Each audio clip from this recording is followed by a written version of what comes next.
अध्यक्ष, इस देश के युवा को प्रतिनिधित्व करते हुए यहाँ पर हमारी महत्वपूर्णता को बताना चाहूँ।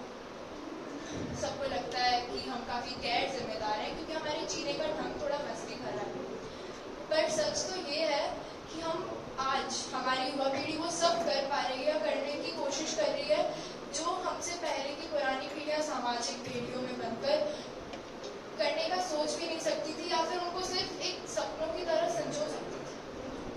हमारी युवा पीढ़ी अब आगे बढ़ रही है, उन बेड़ियों को तोड़ रही है, उन रुकावटों को झंझोड़ के आगे बढ़ रही है। जैसे कि H2001 ने कहा था कि हम आर्टिफिशियल इंटेलिजेंस पर निर्भर है। मैं उनसे पूछना चाहूँगी कि इस आर्टिफिशियल इंटेलिजेंस को इतना आगे तक लाया कौन है? आपकी पुरानी पीढ़ी।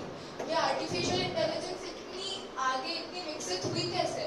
युवा पीढ़ी की वजह से। हम हमारी जीवन शैली को आसान बना रहे हैं तो हम कुछ गलत नहीं कर रहे। और H2006 ने शायद कहा था कि सपने देखने से कुछ नहीं होता, पर सच तो ये है कि सपने देखने से ही सब कुछ होता है। जब आप सपने देखेंगे ही नहीं तो उनको साकार कौन करेगा? हम पुरानी सोच से बंध कर नहीं रह सकते।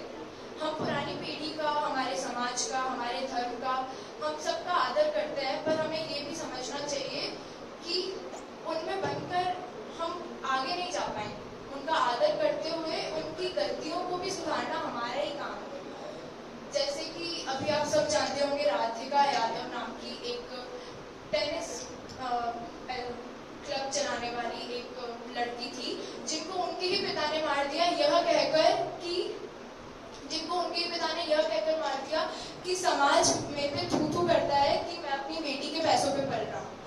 अब आप बताओ, अगर हम इसी पुरानी पीढ़ी की सोच में बंध कर आगे बढ़ेंगे तो हमारे देश का कल्याण होगा कैसे?